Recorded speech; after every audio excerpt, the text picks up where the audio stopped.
गुप्ता जी की बहू अंजलि को सपने बहुत आते थे। एक दिन सुबह सुबह जब अंजलि सोकर उठी, सासू माँ जानती हैं क्या होने वाला है? अरे क्या हुआ, फिर से कोई नया सपना देख लिया क्या?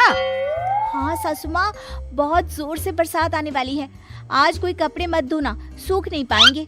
अरे बहू, बाहर तो इतनी तेज धूप निकली पड़ी है, तुमको कहाँ बारिश नजर आ रही है? अरे मम्मी जी, मैंने सपने में देखा था बहुत जोर से बारिश होने वाली है, इसलिए बस आज कोई कपड़े नहीं धुलेंगे। अरे लेकिन इससे पहले भी तो कितनी बार तुझे सपने आए हैं, कभी कुछ सच भी होता है क्या? मम्मी जी, आप भी ना सपनों पर भरोसा करना चाहिए, भरोसा। अंजलि की सास उसकी कोई बात नहीं मानती, लेकिन उस दिन वाकई में शाम होते होते घने बादल आ जाते हैं और जोर से मूसलाधार बारिश होने लगती है। अंजलि, आज तो तुम्हारा सपना सच हो गया। बहू, आज तो तुमने सपने में बारिश देखी थी ना, और देखो सच में बारिश हो गई। लगता है अगली बार से हमें तुम्हारी बात माननी पड़ेगी। पापा जी, मैं तो हर बार ही मम्मी जी से कहती हूँ, मेरे सपने सच हो जाते हैं, बस भरोसा रखिए। कुछ दिनों के बाद, अजी सुनते हैं, मुझे ना सपना आया था और सपने में मैंने देखा कि आपकी पूरी 1 करोड़ की लॉटरी लगी है। अरे कभी कभी सपना सच होना सही बात है, लेकिन हमेशा ऐसा नहीं होता अंजलि। और वैसे भी लॉटरी लगने ही वाली है तो अच्छी बात है ना। मैं तो कहती हूँ, हम वो बड़ा सा घर खरीदने वाले थे ना, आज ही चलकर उसको फाइनल कराते हैं। अरे वाह वाह, हाथ में पैसा नहीं और बड़ा घर खरीदना है। अरे मम्मी जी, बताया ना आपको, मुझे सपना आया था कि हमें 1 करोड़ की लॉटरी लगने वाली है। देखो बेटा, ये पैसों का मामला है, इसमें किसी तरह की रिस्क नहीं लेनी चाहिए। और जब तुम्हारा सपना सच हो जाए तब तुम घर खरीद लेना। मम्मी पापा ठीक कह रहे हैं अंजलि, अभी इतनी जल्दबाजी करने की क्या जरूरत है? मैं कुछ नहीं जानती, मुझे वो घर चाहिए तो चाहिए। और आपको प्रॉब्लम क्या है? कुछ दिनों में तो पैसे आने ही वाले हैं लॉटरी से। हाँ, तो जब पैसे आ जाएंगे तब खरीद लेंगे ना। पर हमारी अंजलि खाना पीना छोड़कर जिद पकड़कर बैठ जाती है।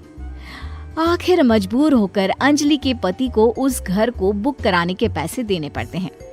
कई दिन बीत जाते हैं, लेकिन अंजलि के पति की कोई लॉटरी नहीं लगती। कुछ दिनों के बाद, तुम्हारे सपने के चक्कर में तो सब खराब हो गया अंजलि। ना लॉटरी लगी, ऊपर से बेकार में ही सारी जमा पूंजी उस घर को खरीदने में खर्च हो गई। थोड़े दिन तो इंतजार करो, अब ऐसा थोड़ी ना होता है कि आज सपना आया और कल आपकी लॉटरी लग गई। मैंने तो पहले ही कहा था, तुम्हारी बीवी को तो हर सपने पर विश्वास करने की आदत पड़ गई है।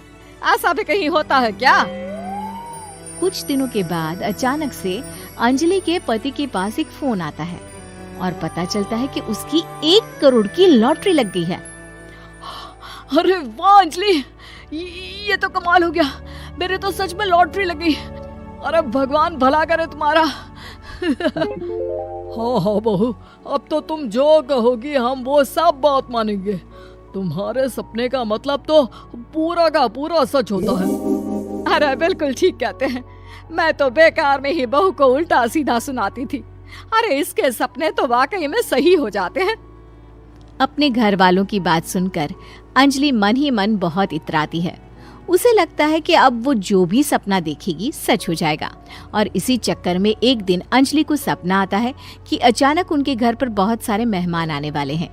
यही सोचकर अंजलि अपनी सास को कहकर बहुत सारा खाना पहले से ही बनाकर रख लेती है। सुबह से शाम हो जाती है। हमने इतना सारा खाना बना लिया, लेकिन हमारे घर तो कोई मेहमान आया ही नहीं। हाँ मम्मी जी, अब तो रात होने आई है, लगता है ये खाना हम लोगों को ही खाना पड़ेगा।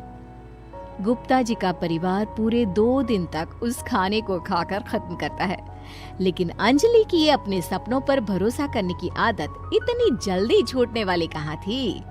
एक दिन अंजलि की सास अपने किसी रिश्तेदार के घर जाने के लिए कहती है, अरे अंजलि बहू, मैं जरा 2 दिन के लिए बुआ जी के घर जा रही हूँ। देखो तुम पीछे से घर को अच्छी तरह संभाल लेना। हाँ ठीक है मम्मी जी, आप चिंता मत करिए, मैं सब कुछ अच्छे से संभाल लूंगी। बहू, वैसे तो तुम सब कुछ बहुत अच्छे से ही करती हो, लेकिन देखो ये जरा ना सपनों पर भरोसा थोड़ा कम किया करो बेटा। क्या मम्मी जी, मेरे इतने सारे सपने तो सच हो जाते हैं, उसके बाद भी आपको शक ही रहता है हमेशा। अरे बेटा, कभी कभार की बात अलग है, लेकिन हमेशा इन बातों पर भरोसा करना बहुत बड़ा नुकसान भी करवा सकता है। तुम्हें इस बात को समझना चाहिए। ठीक है मम्मी जी, समझ गई। अब आप आराम से जाइए, मैं सब कुछ बहुत अच्छे से कर लूंगी। अंजलि की सास बुआ जी के घर चली जाती है। उसके जाने के बाद अंजलि एक दिन सुबह सोकर उठती है और जोर जोर से रोने लगती है। अरे क्या हुआ अंजलि, तुम रो क्यों रही हो? बहू सब ठीक तो है ना? क्या कोई बुरा सपना देखा? अरे पापा जी क्या बताओ, मम्मी जी नहीं रही, वो हम सबको छोड़कर चली गई।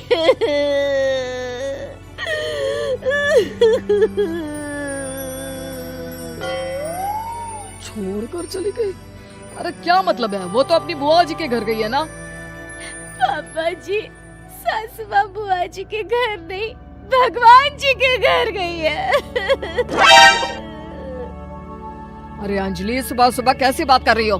बुआ के घर गई है, कुछ नहीं हुआ है उनको। मैंने सपने में देखा था, मम्मी जी भगवान को प्यारी हो गई है।